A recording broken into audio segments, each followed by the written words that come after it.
Majelis Hakim yang kami muliakan dan para hadirin yang berbahagia, berikutnya kita tampilkan peserta TQ 313 akan membacakan surah Al-Ahqaf ayat 1 pada halaman 502. Nomor peserta TQ 313 akan membacakan surah Al-Ahqaf ayat 1 pada halaman 502. Peserta TQ 313 akan membacakan surah Al-Ahqaf ayat 1 pada halaman 502.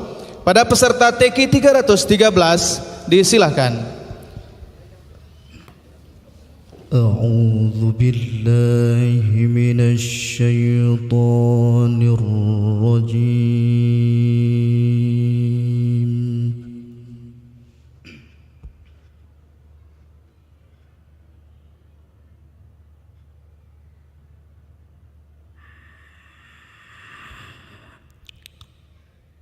Bismillahirrahmanirrahim.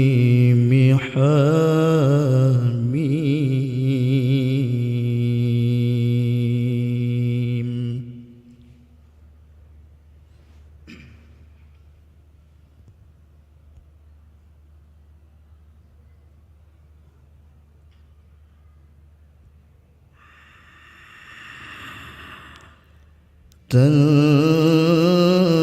Tanzilul kitabi minallahil azizil hakim.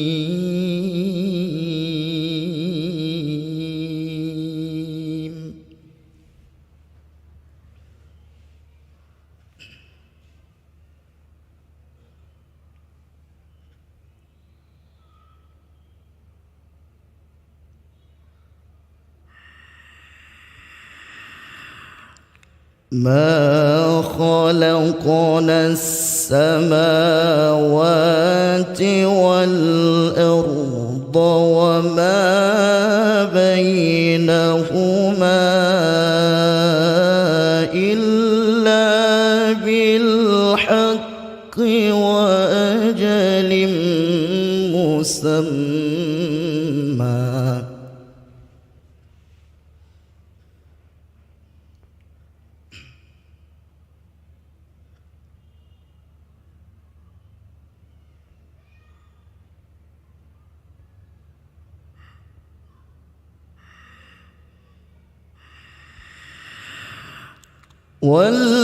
والذين كفروا عما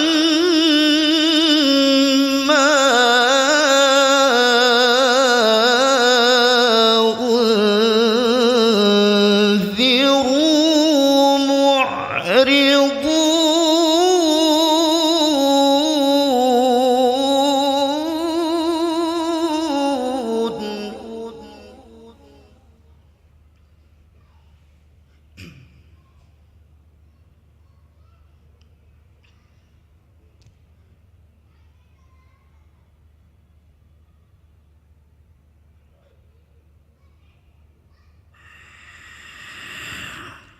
قل أرأيتم ما تدعون من دون الله أروني.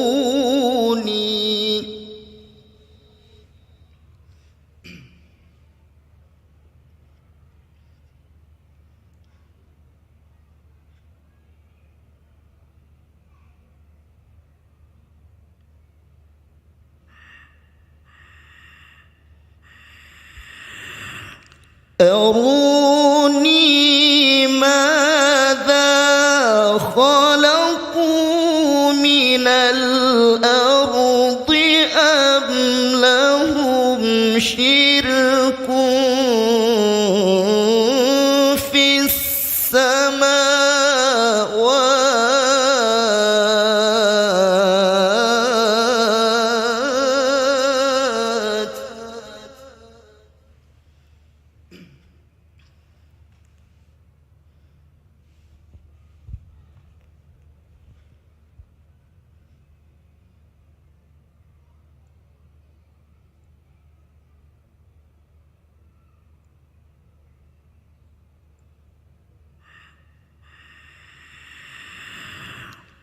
ائتوني بكتاب من قبل هذا أو أثارة من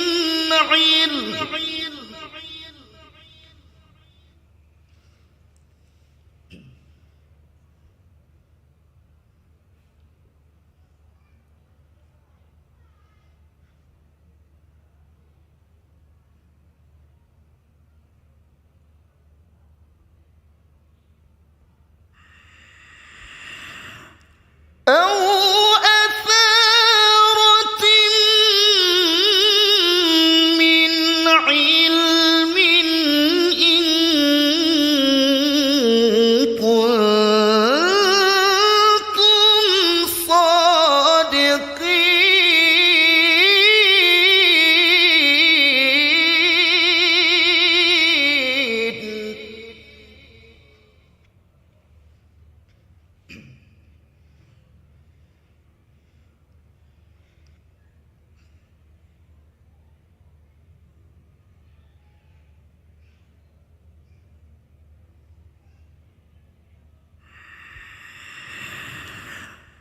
ومن أضل ممن يدعو من دون الله من لا يستجيب له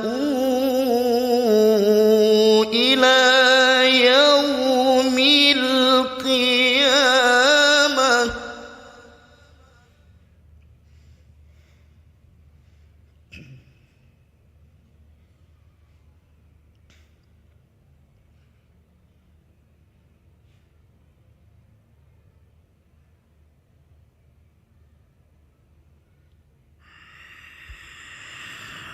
من لا يستجيب له إلى يوم القيامة وهم عن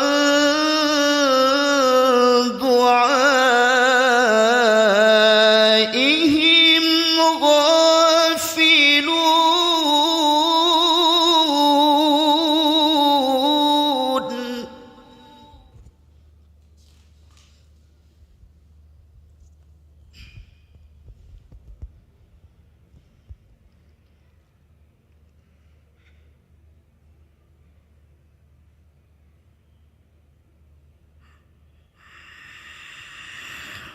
وإذا حشر الناس كانوا لهم أعداء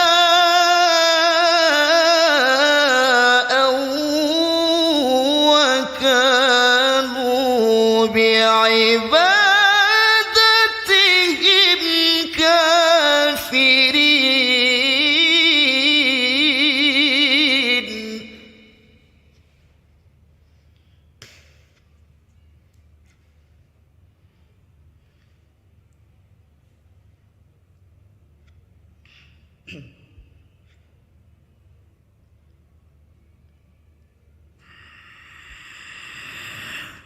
وإذا تتلى عليهم آياتنا بينات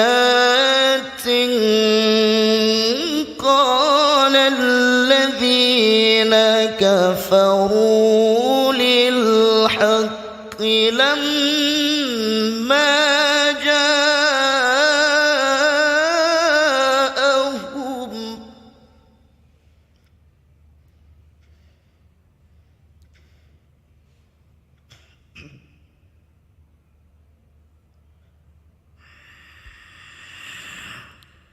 قال الذين كفروا للحق لما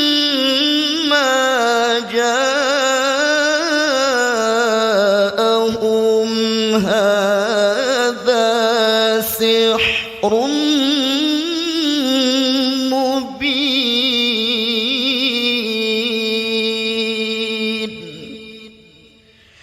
Sadaqallahul Azim. Majelis hakim yang kami muliakan dan para hadirin yang berbahagia, berikutnya kita tampilkan peserta TQ 314 akan membacakan surah Qaf ayat 16 pada halaman 518. Peserta TQ 314 akan membacakan surah Qaf ayat 16 pada halaman 518. Pada peserta TQ 314 disilahkan.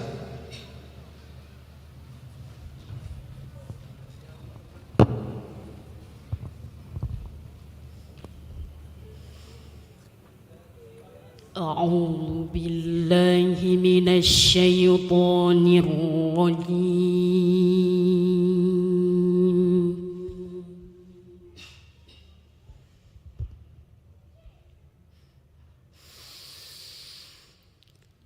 بسم الله الرحمن الرحيم.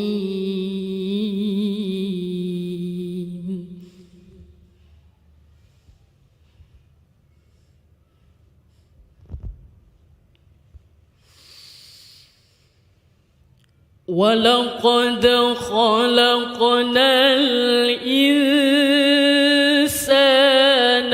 ونعلم ما توسوس به نفسه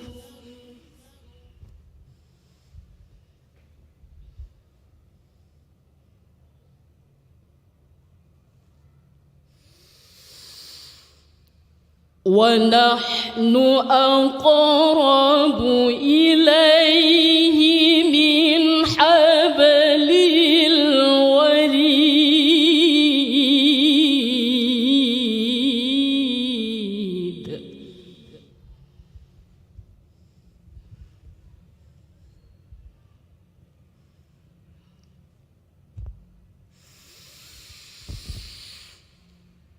إذ يتلقى المتلقيان عن اليمين وعن الشمال قعيد.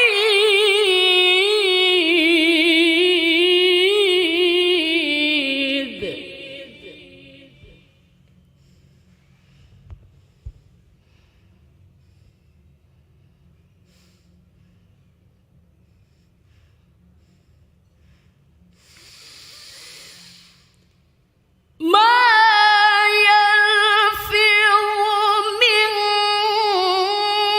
قول إلا لديه رقيب عتيد.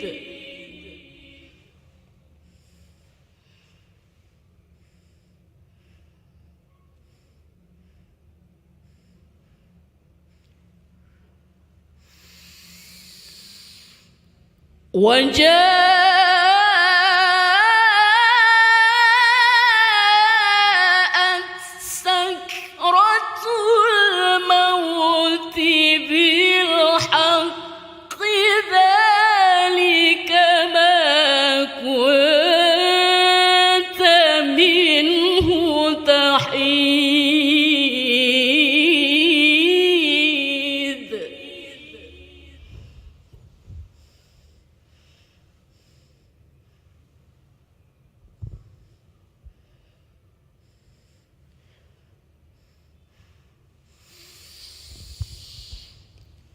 ونفخ في الصور ذلك يوم الوعيد.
لقد كنت في غفلة من هذا فكشفنا عنك غطاءك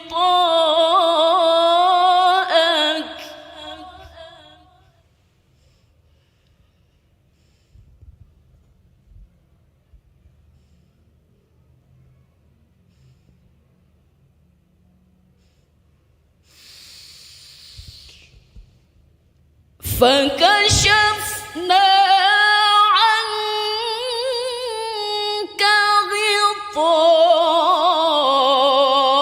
غطاءك فبصرك اليوم حديد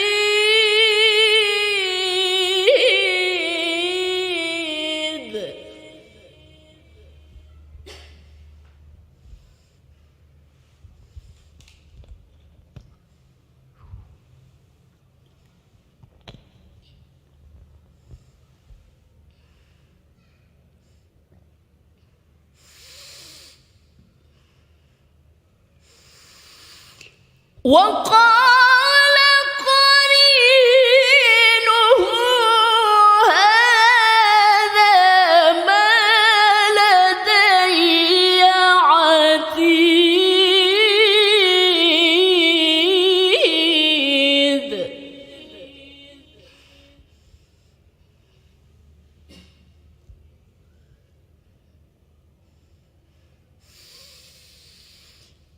ألقيا في جهنم كل كفار عنيد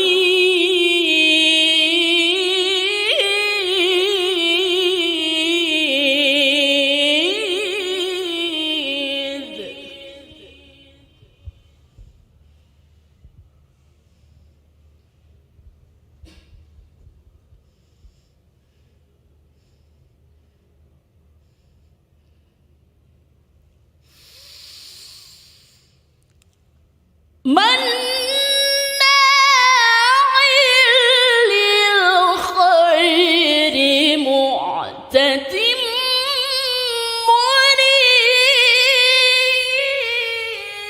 مريب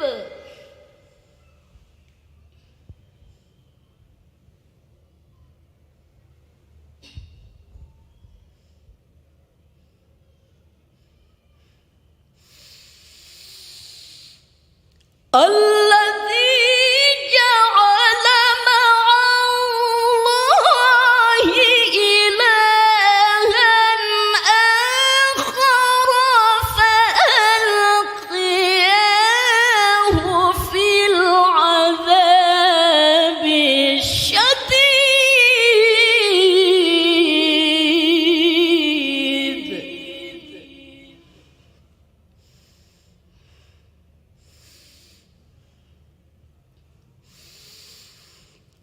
الذي جعل مع الله إلها آخر فألقياه في العذاب الشديد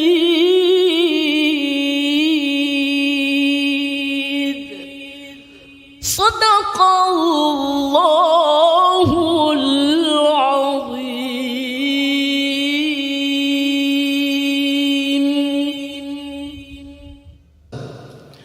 Peserta TQ 315 akan membacakan surah Az-Zumar ayat 22 pada halaman 461.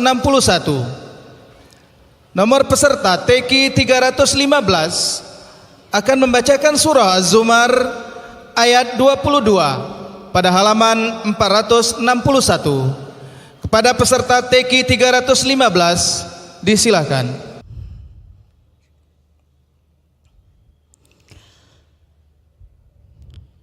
أعوذ بالله من الشيطان الرجيم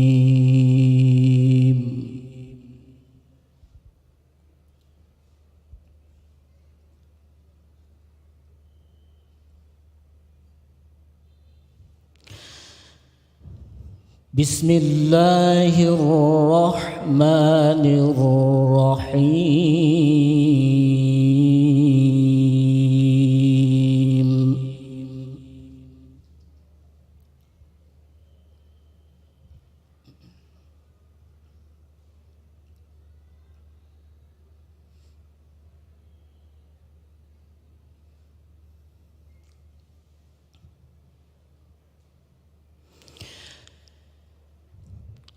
أفمن شرح الله صدره للإسلام فهو على نور من ربه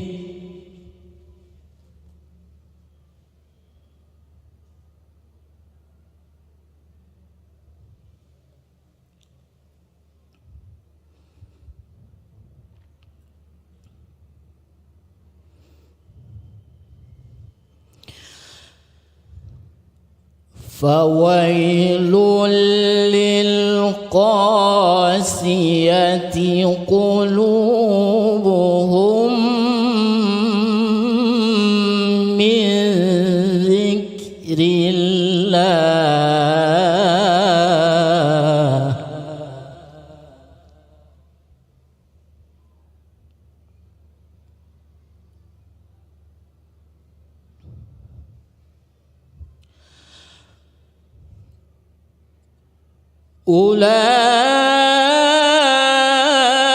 أولئك في ضلال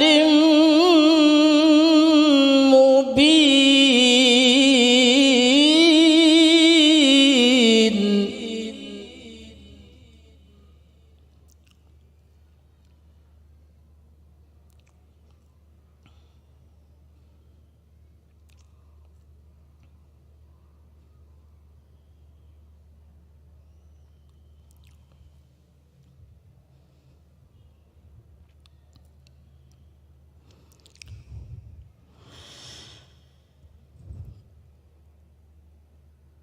الله نزل أحسن الحديث كتابا متشابها مثانية تقشعر منه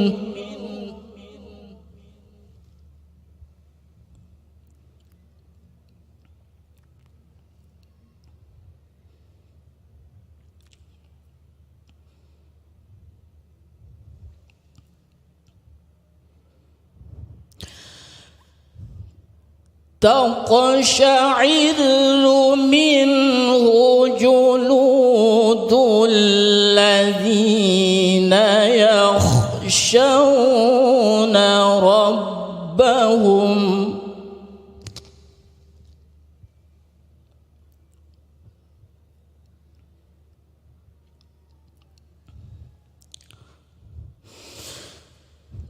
ثم تلين جلودهم وقلوبهم إلى ذكر الله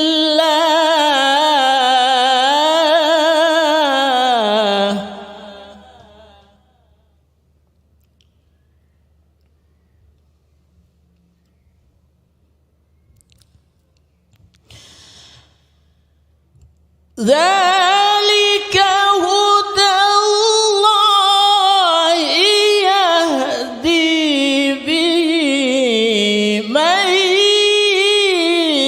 يشاء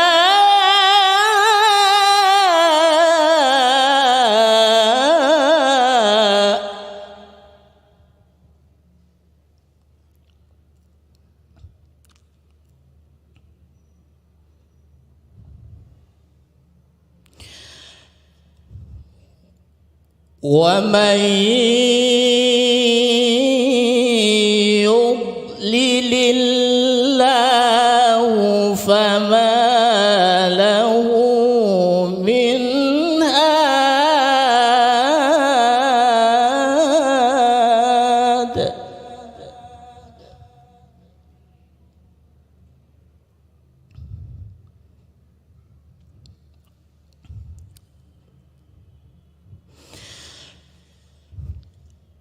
أفمن يتقي بوجهه سوء العذاب يوم القيامة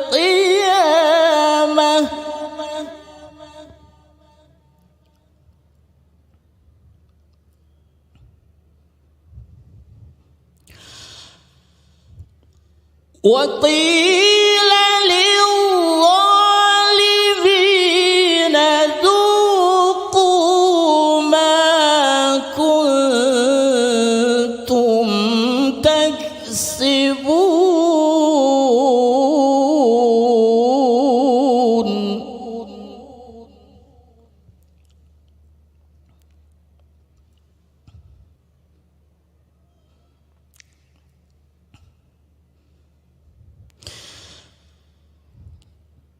كذب الذين من قبلهم فأتاهم العذاب من حيث لا يشعرون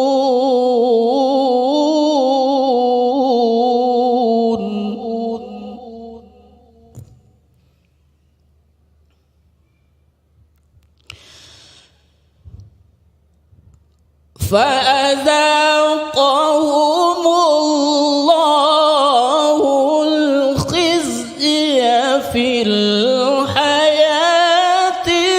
الدنيا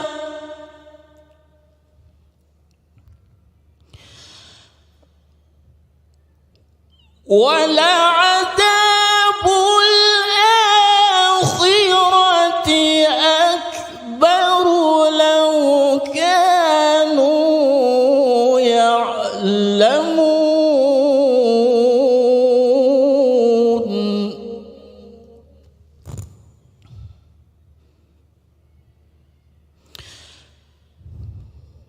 ولعذاب الآخرة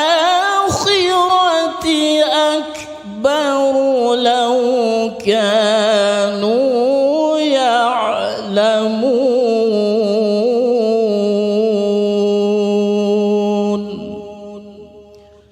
صدق الله